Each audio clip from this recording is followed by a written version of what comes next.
de recherche bu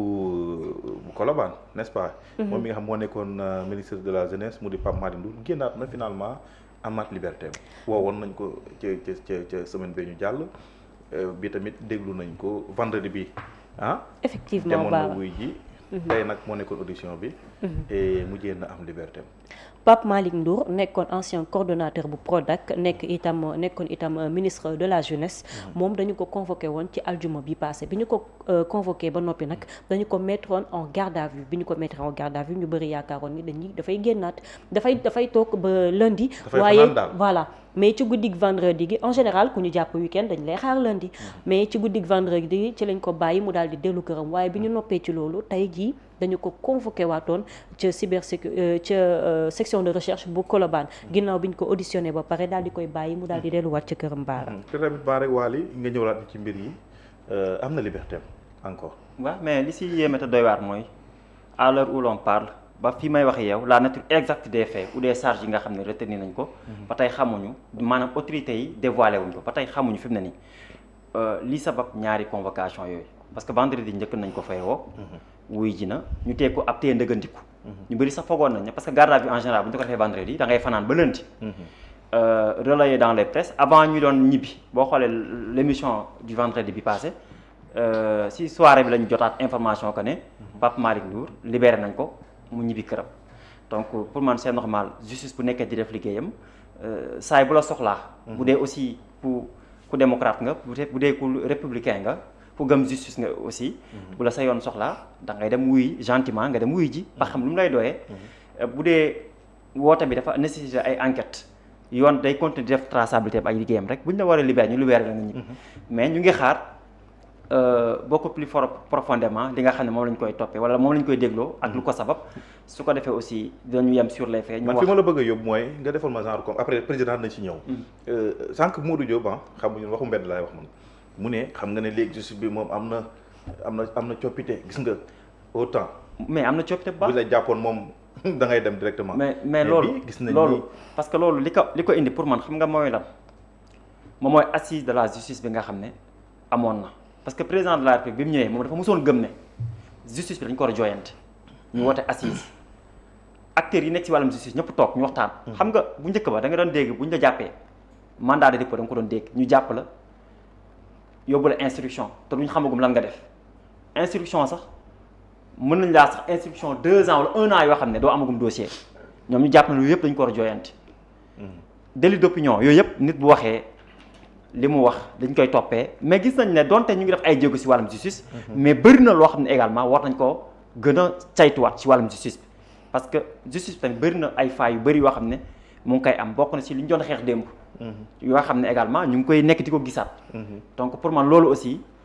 wax dëgg yàlla donte ñoom ñu ngi def ay jéego mais war nañoo gën a redoubler d'effort pour voir ce qui ne marche pas ce qui ne va pas ñu jëm koo rectifier mais wax dëgg yàlla ko xool justice bi di nga xam ne carrément am na lu bëri loo xam ne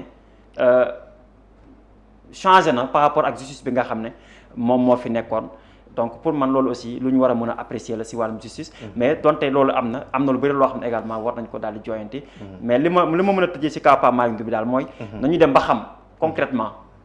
lan mooy motif bi nga xam ne mooy convocation bi lan lañ koy toppee ak yan charge lañ retenir si moom su ko defee boobaa aussi ku si nekk libre nga def li nga xam ne moom mooy sa commentaire. Effectivement président très rapidement rek ndax am nga yaakaar ni affaire bii ni jëm ci Pape Malick Ndour dina am ay répercussions sur sa carrière politique positivement wala négativement fan la ko mën a yóbbu ak yooyu noonu. ci histoire politique bu Sénégal moom lii bu amee déjà day am répercussion positivement tu sais xam nga ñun on est pris en otage par les hommes politiques. man bu ñu ma fi convoqué woon léegi presse bi yëpp day jóg. mais yenn saa da nga doo comprendre. loo mënta def les hommes politiques aussi ils ont cette manie là kuñ ci convoqué nga dajale ñëpp parce que ils font de la politique. yenn saa nag li bon mooy même la plus petite peccadille qu'on veuille te convoquer yenn saa yi da ngay gis kenn koo xam ne comme mu ngi doon wax léegi mu ngi wax Waly mu ngi doon wax léegi ay délits d'opinion nit ki day wax benn affaire mais. L'écrasante majorité de la population yëguñu sax même ñun ñuy journalistes sax qui sont censés suivre l'information yëguñu ko mais c'est à cause de sa convocation à la cybercriminalité la ñuy dem di wër kii lan la wax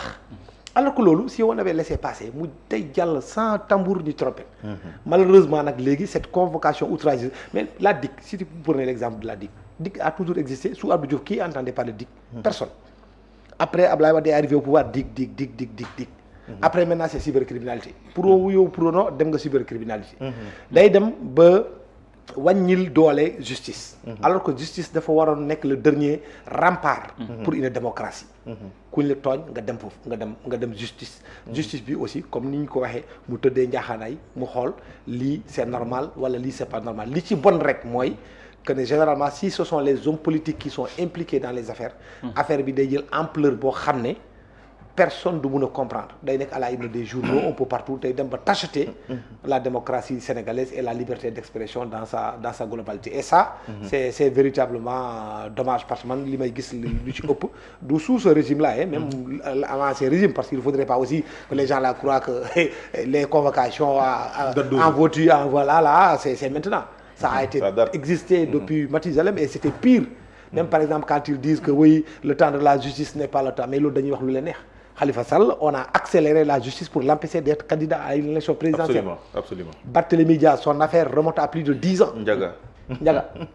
On l'a jamais jugé. Ça dépendrait toujours si il est avec le régime, on laisse tomber. Ñu bàyyi bu demee régime bi changé il n'est plus d'accord avec ñu convoqué ça a été toujours comme ça donc aussi da ngay dem vraiment doo xam sax ban justice ngay gëm. Ah oui. Man le cas de Khalifa m'a toujours intrigué. Ça a été fait pour l'empêcher d'être candidat. Dëgg moo neex yàlla. Donc ces exemples-là on en a beaucoup et ça ce n'est pas bien pour la justice sénégalaise lii fi may jeexalee rek mooy souvent aussi nit ñi dañuy incriminer beaucoup de juges. Moi j'ai eu la chance d'interviewer une fois le juge Demba Kandji qui est actuellement médiateur de la République. Mais dafa ma wax benn wax boo xam ne daf ma effectivement ça m'avait beaucoup marqué et je m'en suis rendu compte effectivement aussi c'est la vérité parce que bu fekkee ne da nga nekk homme politique de la trempe de Ousmane Sonko de Abdoulaye Wade de Khalifa Sall da ngay am ñoo xam ne dañuy ñëw pour xeexal la di saaga le juge là mais le juge lui il est tenu par l'obligation de réserve les gens ne regardent même pas ses considérants lu ñu xool rek c'est le verdict total final pour dire que voilà le gars là il est corrompu ça aussi c'est des gros problèmes yoo xam ne Sénégal war na ko mun a dépasser quoi. Absolument président Coumba ma bàyyi la nga tëj ponk boobu la. waaw jël tëj ponk bi rek moom mooy Pape Malick Ndour comme nag notifié wuñu exactement lan moo waraloon convocation bi ak boobu. taalu micro bi soj bi day fay sa micro rek soj bi la du yow. moo ma koy def wallaay ginnaaw bi mu demee woon audition ñu daal di koy déglu daal nañ koy bàyyi mu daal di delluwaat këram comme li ñu wax rek tout à l'heure justice ci rôle am la nekk tey di nga gis justice balance bi dañu ne dafa war a équilibré mais nit ki nga xam ne tey jii nii moom la ñu woo moom la ñu convoqué day jàpp ni dañu ko tooñ day jàpp ni justice bi dëng na maanaam ci ki nga xam ne dafa nekk en sa défaveur ki nga xam ne nag moom justice bi maanaam li mu doon wër moom la ko jox danaan justice bi jub na kon mënuñoo bokk gis-gis ala kulli aal ndax tey fois da ngay gis ñii naan justice bi deful liggéeyam ndax nangam da ngay gis ki nga xam ne dafay toog wax lu nga xam ne du yoon ñu bàyyi ko muy doxi soxlaam ñi nga xam ne ñoom ñoo di waa Pastef tamit jot nañ leen woo ku ci nekk rek ak ni ngay gisee justice waaye li ci ëpp solo comme mooy na ñëpp xam ni li nga xam ne moom moo di justice neewul fii mouvance présidentielle wala opposition dafa war a xool li nga xam ne tey jii nii moom mooy yoon muy bu koy doxal comme li ñuy wax rek dire le droit maanaam amoo droit nga yokk ci wala nga wàññi ci quoi que ce soit te lu ci mën di am rek parole yi nga xam ne tam dañu koy yëkkati boo nekkee homme public parole yi nga xam ne da nga koy yëkkati di ko bécc ci penc mi nañu ko xoolaat bu baax a baax ndax ci loolu la xale yi di xool ngir mën a toppandoo parce que koo xam ne da ngay aspirer jiite tamit da nga war a bàyyi xel bu baax a baax ni nga xam ne moom ngay waxee parce que ci noonu rek mën nga ci influencer ay nit yu bëri baara absolument merci beaucoup Coumba Badiaga borom soj bu civilisé la soj maanaam soj ànd ak civilisation soj da ngay bàyyi mu takk fépp président soj am na feebar yoo xam ne set lay bañ set daa am genre feebar yoo xam ne boo setee rek da lay gën a sonn soj de dafa xaw doy waar da ngay dëeti bàyyi affaire yëpp jaxasoo ils vont dire que kii li wax salte na mais ba essayez bu ngeen sojatee boo sojatee bul ñandu bul fomp bàyyi affaire yi muy génn naturellement fépp kay nee na naturellement merci destination dina yéeme Paa moom macha allah waaw moom ay soj yooyu moom du feebaram Pape Omar suñu gan gi tey moo di Abdoulaye Thiam nekk président de l' association nationale de la presse sportive mu nekk di ko jiite di wéyal liggéey bi di ci def lu am solo moom nga ñu indil tey ñu war a waxtaan ak moom ci ponk yu bëree bëri sur l' actualité du sport ak li nga xam ne moo di rôle bi ak mission yi nga xam ne moom la ANPS am ak yenn ak yeneen yi nga xam ne moom lañ ciy toftal Pape Omar. jërëjëf Bara comme ni nga ko waxee rek ñu ngi fàttali ñi ne monsieur Abdoulaye Thiam la ñu invité mooy président association nationale de la presse sportive Sénégal mais aussi c'est le président de l' association continentale laa koy waxee daal man maanaam presse sportive Afrique bépp moom tamit mooy président macha allah mooy président bi alors moom lañ dalal tey déjà avant ñuy commencé waxtaan bi mag monsieur Abdoulaye Thiam di leen wax ne Habib Beye gars yi dañ ko limogé mais dafa mel ni dañ ko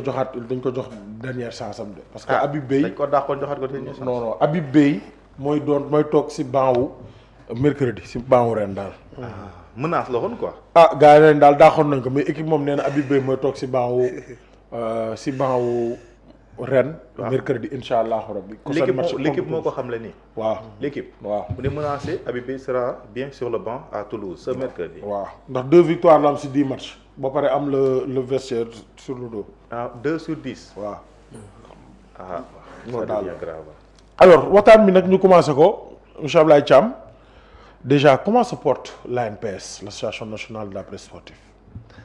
Écoute, tu es membre, l'ANPS se porte très bien. C'est l'une des associations, c'est la doyenne des associations parce qu'elle a été portée sur les fonds baptismaux en 1970. Et je rappelle que vous avez été réélu pour un autre mandat de 4 ans il y a un mois de cela encore. Absolument.